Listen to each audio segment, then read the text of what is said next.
Building on capability models and heat maps that drive decisions, you now need the mechanism that makes those decisions repeatable across the enterprise. Architecture principles and standards are the guardrails that keep hundreds of teams moving in the same direction without forcing every decision through a single person. When you design guardrails well, you increase speed, reduce risk, and prevent expensive fragmentation from returning year after year. With guardrails as the purpose, you should start by separating three ideas that are often confused.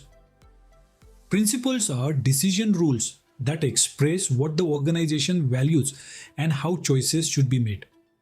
Standards are agreed requirements that define what must be true for common needs such as identity, data protection, logging, integration, resilience, and operational support. Patterns are reusable approaches that show how standards are applied in real solutions, so teams can adopt them quickly and consistently. With the definitions clear, you can now explain why guardrails exist without sounding bureaucratic. Without guardrails, every program relitigates the same decisions. Vendors shape outcomes more than strategy, and security and operational risk accumulate quietly. Over time, the enterprise becomes a patchwork of inconsistent solutions, which increases cost, slows delivery, and makes incident response harder. Guardrails are how you keep architecture coherent while still allowing teams to deliver at speed. Now that the need is clear, you should adopt a simple success test. Guardrails must help teams go faster and safer. If your principles and standards only create approvals, they will be bypassed. If they are too vague, they will be ignored. The right guardrails reduce uncertainty, remove repetitive decision making, and give teams clear defaults that prevent costly mistakes. With the success test in mind, you now focus on principles as your highest level guardrails. A good principle is short, stable, and decision oriented. It survives organizational restructures and technology changes.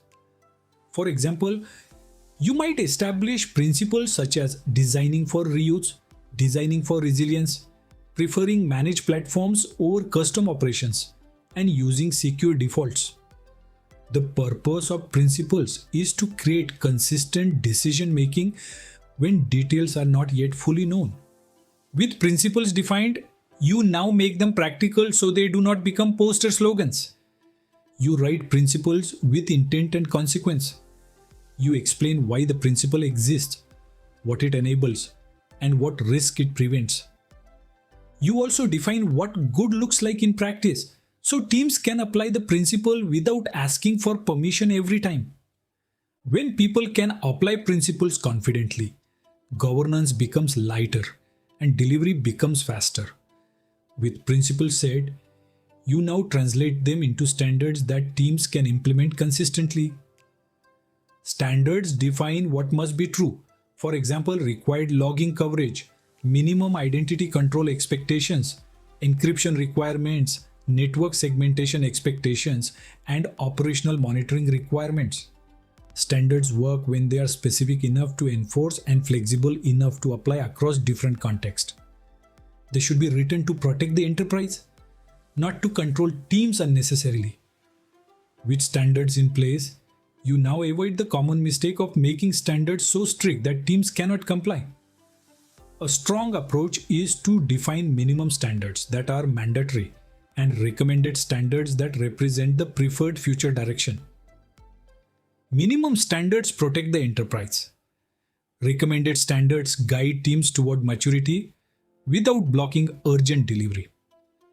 This approach reduces exceptions and builds trust because teams can see a realistic path forward. With standards established, you now create patterns so teams do not have to interpret requirements from scratch. Patterns are pre-agreed solution approaches that show how standards are applied, such as common patterns for identity and access, secure network boundaries, logging and monitoring, data protection, and integration. Patterns reduce delivery time because teams start from a known good approach.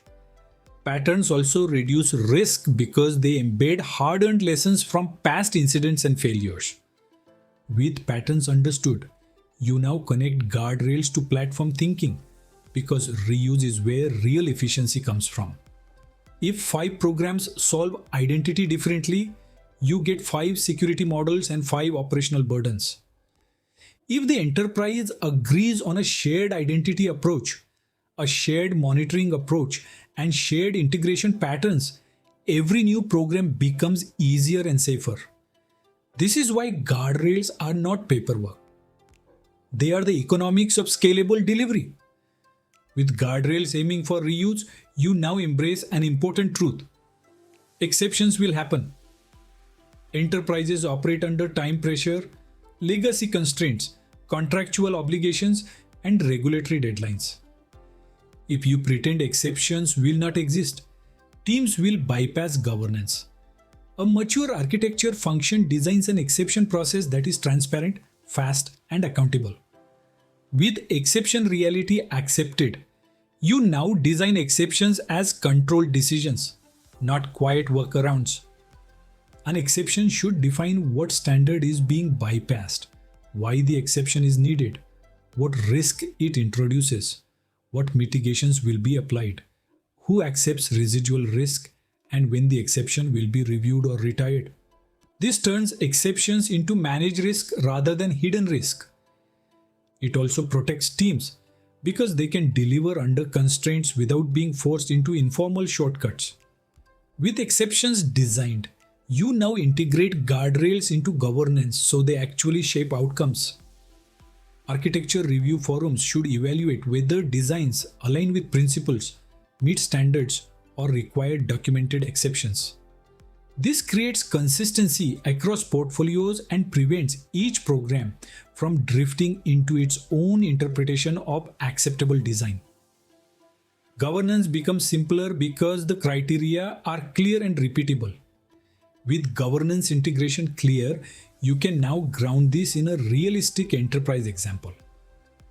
Imagine your enterprise has experienced incidents where outages and security events were detected late because monitoring was inconsistent. You set a principle that visibility is a default requirement for critical services. You then define a standard that requires central logging, security monitoring, and operational alerting for production systems. Next, you provide patterns that show teams how to implement consistent telemetry, alerting, and incident response integration. When a legacy system cannot meet the standard immediately, the exception process documents compensating controls, accountability, and a timeline to uplift. With one example grounded, you can now see how guardrails reduce risk in the most sensitive area. Access control. You set a principle that privilege access must be controlled and monitored. You define standards for authentication strength, least privilege, and privilege access governance. You provide patterns that guide teams toward a consistent access approach across platforms and applications. If a vendor system cannot meet the standard immediately, the exception process ensures risk is understood, mitigations are applied, and the organization has a plan to move toward compliance. With examples in mind, you should recognize why principles and standards often fail in enterprises. They fail when they are written as abstract statements with no consequences, when they are too strict to adopt, when patterns are missing, or when exceptions are handled informally. They also fail when governance is slow and adversarial, causing teams to see architecture as a blocker rather than an enabler. You avoid these failures by designing guardrails as accelerators, offering patterns for fast adoption, and using exceptions as controlled risk decisions. Let's now discuss the key takeaways from what you learned so far so you can create guardrails that teams respect and executives trust. Architecture principles define stable decision rules that guide choices at scale and keep the enterprise aligned to outcomes.